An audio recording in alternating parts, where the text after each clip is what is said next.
এক মাস 1500 টাকা কেজি, 1200 টাকা। না 1200 টাকা কেজি ভাই, 1200 টাকা হইবে না, ঠিক আছে 1500-1600 এই ইলিশের কেজি কত করে? কয়টা নেবেন? এটা কত করে কেজি?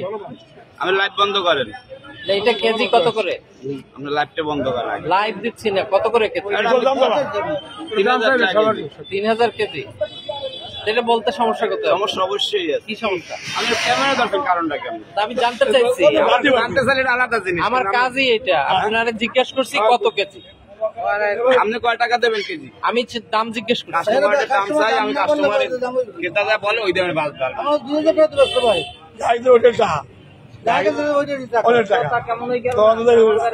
ভাই একটু থামেন আপনি। 3000 টাকা। এখন কোন যে কাস্টমার কইলে সেই দামে বেচে। আমি চাইছি 3000। আবার কইলেন মাথা ধরতে কথা কইতে পারে, তাইলে অনেক কিছু সে কইবে। বলছে যে কেন জিজ্ঞেস করতে পারি না, আমরা জিজ্ঞেস করতে পারি না মাছের কেন দাম এত বেশি হইবে। দাম বলে না।